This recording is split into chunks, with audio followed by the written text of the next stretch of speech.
Benda ni mesti korang semua tak tahu yang sebenarnya kita ada local games yang dipanggil ketupat rendang. Hello, what's up guys? Korang selalu lepak dengan family or member and semua orang asyik main phone. Sudah lah. Ini dia aku bagi korang. Ini dia aku bagi korang game ketupat rendang. Okay, even budak-budak pun boleh main guys. Game ketupat rendang ni didesain oleh Aradwas Rasis dan pelukis dia Saburba. Published by Meja Belakang. tema game ni adalah tiba-tiba guys. Esok raya. Jadi semua anak beranak and family kita ni kena masak resepi atuk kita untuk lauk-lauk raya. Okay. Jadi along the game tu, siapa paling banyak point yang menepati kita rasa resepi atuk kita, dialah pemenangnya. Game ni boleh main 2 hingga 4 orang player dan hanya mengambil masa selama 15 minit saja nak main guys. Sangatlah easy dan rulebook dia tak macam rulebook pun. Satu page je guys. Waktu korang set up tu terus boleh main. And game dia kita orang bagi 1/5 otak korang santai. Easy game dijamin.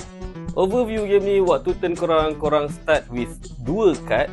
And along the game tu, setiap turn korang ambil 1 kad dekat tengah. Daripada 3 tu, korang pilih 1 untuk letak dekat kawasan dapur. Kalau kena api dapur tu, masaklah lauk tu. Senang kan? Bukan setakat tu tau. Benda yang paling best lah, yang memang aku minat lah tengok main game ni. Bila tengok muka member korang koyak. Sebab apa? Antara kad-kad tu, korang boleh tutup lauk kad member korang yang mana korang rasa macam agak-agak betul lah tu lauk dia, because lauk resepi player lain korang tak dapat tahu tau, dia macam secret. Along the game tu, kalau korang tengok dia asyik masak lauk tu, maybe tu lah tu lauk dia. Apa lagi guys, tutup.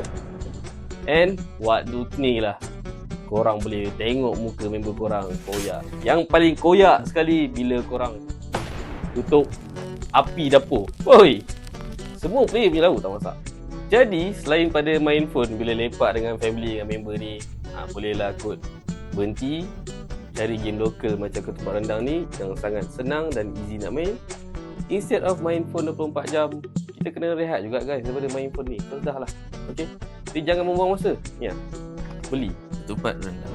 Okay guys, follow Playroom untuk lebih banyak konten local games. Have fun dan selamat Hari Raya.